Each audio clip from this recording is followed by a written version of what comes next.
আপনার ফেসবুকটি যদি আপনার কাছে অনেক গুরুত্বপূর্ণ হয়ে থাকে এবং অনেক মূল্যবান হয়ে থাকে, তাহলে আপনি আপনার ন্যাশনাল আইডি কার্ড দিয়ে বা ভোটার আইডি কার্ড দিয়ে আপনার ফেসবুক আইডিটি বা অ্যাকাউন্টটি আইডেন্টি ভেরিফিকেশন করে নেবেন। এতে করে উপকারটা হবে কি, আপনার ফেসবুক অ্যাকাউন্টটি কোনো দিনও নষ্ট হবে না, আর নষ্ট হলেও খুব সহজেই আপনি তা ফিরে পেতে পারেন। এবং কোনো হ্যাকার যদি আপনার ফেসবুক অ্যাকাউন্টটি বা প্রোফাইলটি হ্যাক করেও নেয়, তাও আপনি ফিরে পেতে সক্ষম হবেন। তাই আপনার ফেসবুক প্রোফাইলটি আজকেই আইডেন্টিফাই ভেরিফিকেশন করে ফেলুন আপনার ন্যাশনাল আইডি কার্ড দিয়ে। তো হ্যালো বন্ধুরা, আমি আছি আরিফুল ইসলাম, আপনারা দেখছেন অলরাউন্ডার টেকনোলজি। তো আমরা এই ভিডিওতে আজকে শেখাবো যে কিভাবে আপনি আপনার ফেসবুক প্রোফাইলটি বা অ্যাকাউন্টটি আপনার ভোটার আইডি কার্ড বা ন্যাশনাল আইডি কার্ড দিয়ে কীভাবে ভেরিফিকেশন করবেন। সেটা খুবই সিম্পল, ভয় পাওয়ার কোনো দরকার নেই। আপনারা খুব সহজেই পারবেন, আপনাদের মোবাইল ফোন দিয়ে এটা করা সম্ভব। তো আর বেশি কথা বাড়াবো না, ভিডিওটি শুরু করার আগে বলে নিতে চাই বন্ধুরা, আপনারা যারা আমার চ্যানেলে নতুন তারা অবশ্যই আমার চ্যানেলটি সাবস্ক্রাইব করে পাশে থাকা বেল আইকনটি অল করে দেবেন, এবং যারা ভিডিওটি ফেসবুক পেজে দেখছেন তারা অবশ্যই আমার পেজটি লাইক দিয়ে ফলো করে দেবেন। তো চলুন শুরু করা যাক।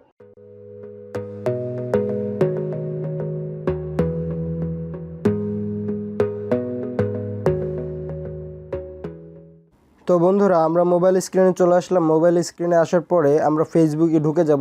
তার আগে বলে নিতে চাই বন্ধুরা, আপনারা আপনাদের এনআইডি কার্ডটি আপনাদের হাতে রাখবেন, কারণ এখানে আপনাদের ভোটার আইডি কার্ডটি প্রয়োজন হবে।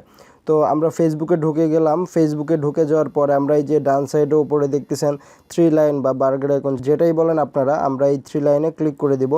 ক্লিক করে দেওয়ার পরে নিচে চলে আসবো। নিচে চলে এসে আপনারা দেখতেছেন সেটিংস অ্যান্ড প্রাইভেসি নামে একটা অপশন আছে, এখানে ক্লিক করে দেব। এখানে ক্লিক করে দেওয়ার পরে আবার নিচে দেখতে পারতেছেন আপনারা সেটিংস নামে একটা অপশন আছে, এখানে আমরা ক্লিক করে দেব। সেটিংসে ক্লিক করে দেওয়ার পরে আমরা এই যে উপরের দিকে একটা অপশন আছে দেখতেছেন পার্সোনাল অ্যান্ড অ্যাকাউন্ট ইনফরমেশন, এখানে আমরা ক্লিক করে দেব। এখানে ক্লিক করে দেওয়ার পরে এখানে কয়েকটা অপশন আসছে। এখানকার মধ্যে আপনারা দেখতে পারতেছেন আইডেন্টিটি কনফার্মেশন, এখানে একটা অপশন আছে, এটা আপনারা ক্লিক করে দিবেন। এখানে ক্লিক করে দেওয়ার পরে নিচে দেখতেছেন আপনারা যে কনফার্ম ইউর আইডেন্টিটি, এখানে এটা লেখা আছে, এখানে ক্লিক করে দিবেন। এখানে ক্লিক করে দেওয়ার পরে আপনারা প্রোটেক্ট ইউর অ্যাকাউন্ট, এটা আগে করে নেবেন, তাছাড়া হবে না। তো আমরা আমাদের অ্যাকাউন্টটি প্রোটেক্ট করে নেব আমাদের ফোন নাম্বার দিয়ে। তো প্রোটেক্ট ইউর অ্যাকাউন্টে আমরা ক্লিক করব। ক্লিক করার পরে এখানে অথেন্টিকেশন অ্যাপ আছে, এটা থাক। আপনারা নিচে এই যে মাঝখানেটা দেখতেছেন টেক্সট মেসেজেস, এখানে SMS এর মাধ্যমে এটা করা যাবে আর কি। এখানে আমরা একটা টিক চিহ্ন দিয়ে দেবো। টিক চিহ্ন দিয়ে আমরা কন্টিনিউতে ক্লিক করে দেব। কন্টিনিউতে ক্লিক করার পরে যে নাম্বারটা আমাদের দেওয়া ছিল এই নাম্বারটা আমাদের শো হবে। শো হওয়ার পরে আমরা নিচে কন্টিনিউতে ক্লিক করে দেবো। কন্টিনিউতে ক্লিক করে দেওয়ার পরে ওখানকার আমাদের ফেসবুকের অফিস থেকে আমাদেরকে ফোন দেওয়া হবে, ওই একটা কোড দেবে, সেই কোডটা এখানে বসাতে হবে। তো আমরা একটু অপেক্ষা করি, দেখি ফোনটা কখন দেয়। ফোন বা মেসেজের মাধ্যমেও দেয়। তো আমাদের দেখা যাচ্ছে মেসেজের মাধ্যমে দিয়ে দিছে, এই যে উপরে আমাদের মেসেজটি শো হচ্ছে দেখতে পারতেছেন। তো পিনটা আমি বসাই দেই 295560। তো আমি পিনটা বসাই দিই 295560, দেখি ভুল হলো কি না। 295560 হ্যাঁ, ঠিক আছে নাম্বারটা। তো আপনারা দেখতেছেন কিন্তু এই যে এখানে ডান করে দিলাম। আপনারা দেখতেছেন কিন্তু যে 2 মিনিট এই যে কাউন্টডাউন হচ্ছে, এই টাইমের মধ্যে আমাদের কিন্তু এই পিনটা বসিয়ে দিতে হবে। তো পিন বসানোর পরে কন্টিনিউতে ক্লিক করে দেব। কন্টিনিউতে ক্লিক করে দেওয়ার পরে আমাদের যে ফেসবুকের পাসওয়ার্ডটা ওটা আমরা দিয়ে দেব, ঠিক আছে। ফেসবুকের পাসওয়ার্ডটা আমরা দিয়ে দেব। আপনারা আপনাদের ফেসবুকের পাসওয়ার্ডটা আপনারা দিয়ে দেবেন এখানে, ঠিক আছে। আমি আমারটা দিয়ে দিচ্ছি।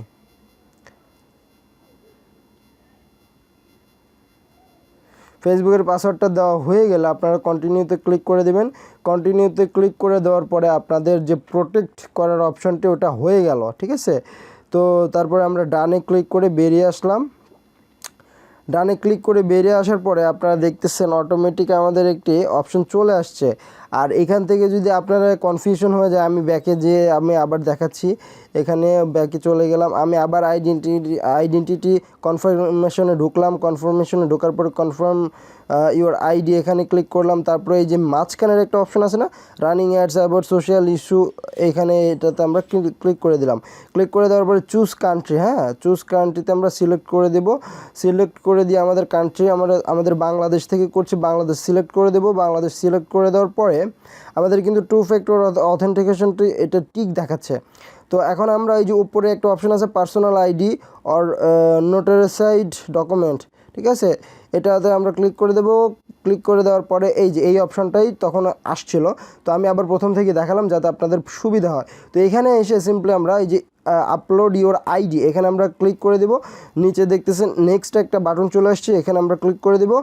ক্লিক করে দেওয়ার পরে আমাদের কাছে 3টি অপশন চলে আসছে। পাসপোর্ট দিয়েও আপনারা আপনাদের ফেসবুক প্রোফাইল বা অ্যাকাউন্টটি ভেরিফিকেশন করতে পারবেন, ড্রাইভিং লাইসেন্স দিয়েও করতে পারবেন, ন্যাশনাল আইডি কার্ড দিয়েই করতে পারবেন। যেহেতু বাংলাদেশের সবার কাছে প্রায় ন্যাশনাল আইডি কার্ডটি থাকে, তাই আমি ন্যাশনাল আইডি কার্ড দিয়েই করতে চাচ্ছি। তো ন্যাশনাল আইডি কার্ড দিয়ে এখানে করার জন্য আমি টিক চিহ্ন দিলাম। তো ন্যাশনাল আইডি কার্ড দিয়ে টিক দেওয়ার পরে নেক্সট বাটনে ক্লিক করে দেবো। এখানে দেখতেছেন আপনারা যে একটি ক্যামেরার অপশন চলে আসছে, আর এই ছবি তোলার একটা বাটনও আছে সাদা, আপনারা দেখতেছেন। তো আমার ন্যাশনাল আইডি কার্ডটি আমি এখানে বসানোর পরে আমি এখানে ছবি মানে ঠিকঠাক মতো পারফেক্ট সাইজে আমি বসানোর পরে আমার অটোমেটিক ছবিটা স্ক্যান করতেছে, দেখা যাক কী হয়। অটোমেটিক আমার ছবিটা নিয়ে নিছে, ঠিক আছে। এভাবে আপনারা ধরে রাখবেন জাস্ট, তাহলেই আপনাদের ছবি নিয়ে নেবে। আর যদি না নেয় তাহলে আপনারা একটা ক্লিক দিবেন, তাহলেই নিয়ে নেবে। তো আমি এখন তো আপনাদের যদি আইডি কার্ডটি সঠিকভাবে বসানো না হয় তাহলে আপনারা রিটেক ফটো করতে পারবেন, এখানে দিয়ে আবার নতুন করে ছবি উঠাতে পারবেন। তো আমি রিটেক ফটো করব না, আমি সাবমিটে ক্লিক করে দেবো। সাবমিটে ক্লিক করে দেওয়ার পরে কিছুক্ষণ আমরা এখানে অপেক্ষা করব। নিচে দেখতেছেন ঘুরতেছে, নেটওয়ার্কের জন্য একটু সময় নিচ্ছে, আপনারা একটু ওয়েট করেন, তাহলে ওদের ওখান থেকে একটা মেসেজ চলে আসবে। এই যে চলে আসছে, thanks for submitting your information MD Ariful. তো আমার ইনফরমেশনটি সঠিক মতো সাবমিট করা হয়ে গেছে। তারা বলতেছে we usually review IDs within 48 hours, মানে 48 ঘন্টার মধ্যে আপনার আইডি মানে তারা রিভিউ করে দেখবে যে আপনার ন্যাশনাল আইডি কার্ডের সাথে সব কিছু ঠিকঠাক থাকলে তারা আপনার তারা আপনার প্রোফাইলটি ভেরিফিকেশন করে দিবে, তখন থেকে আপনার ভেরিফাই প্রোফাইল হয়ে যাবে, ঠিক আছে। আর ভেরিফিকেশন তারা কখন করে দিবে এটা আপনাদের বলে রাখি, এটা করে দিবে যখন দেখবে তারা ন্যাশনাল আইডি কার্ডের নাম এবং বয়সটা আপনার ফেসবুক অ্যাকাউন্টের নাম এবং বয়সের সাথে মিল আছে। আপনারা যখন ফেসবুক অ্যাকাউন্ট খুলেছিলেন তখন কিন্তু নাম দেওয়ার পরে একটু বয়স দেওয়ার অপশন আসছিল, সে বয়সটা সঠিকভাবে দিলে ন্যাশনাল আইডি কার্ডের সাথে যদি মিল থাকে তাহলে আপনারা কিন্তু আপনাদের প্রোফাইলটি ভেরিফাই করে নেবেন। যদি মিল নাও থাকে পরে কিন্তু এডিট করে আপনার প্রোফাইলের বয়সটা ঠিকঠাক মতো ন্যাশনাল আইডি কার্ডের সাথে মিলিয়ে তারপর আপনারা সাবমিট করে দেবেন। আশা করা যায় 48 ঘন্টার মধ্যে আপনারা আপনাদের প্রোফাইলটি বা অ্যাকাউন্টটি ভেরিফিকেশন করে ফেলতে পারেন। অনেক কথা বলেছি, তো আশা করি আপনাদের ভিডিওটি অনেক পছন্দ হয়েছে। আর ভিডিওটি যদি ভালো লেগে থাকে অবশ্যই একটি লাইক দিবেন এবং আমাদের সাথেই থাকবেন। তো দেখা হবে নতুন কোনো ভিডিওতে, সেই পর্যন্ত ভালো থাকুন, সুস্থ থাকুন, বিদায়।